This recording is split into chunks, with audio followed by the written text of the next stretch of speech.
dasar kimia. Nah, ternyata di kimia juga ada hukum nih.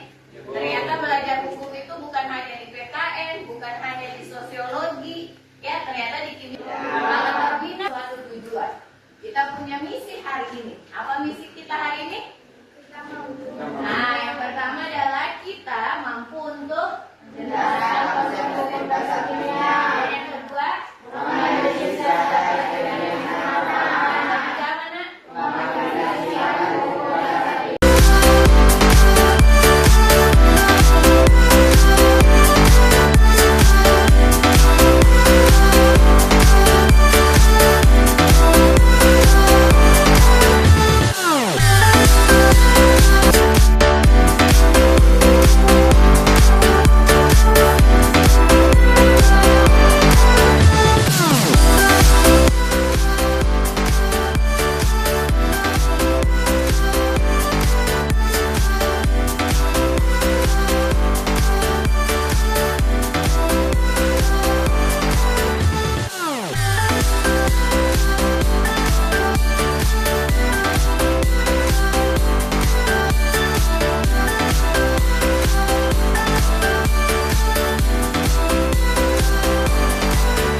jadi lebih bersemangat. Tidak terasa belajar.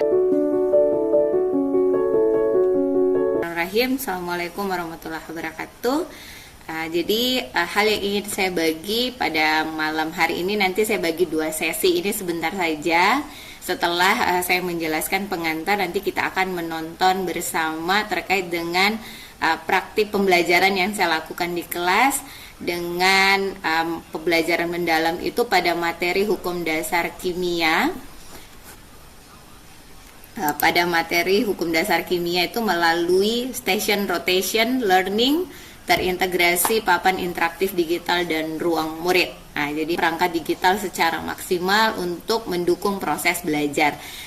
Dan yang ketiga terkait dengan keterlibatan murid, kita harus mendorong partisipasi aktif dan merata di seluruh kegiatan pembelajaran. Jadi murid itu harus kita libatkan. Pembelajaran kimia di kelas itu sering menghadapi hambatan yang membuat murid ini sulit memahami konsep secara mendalam.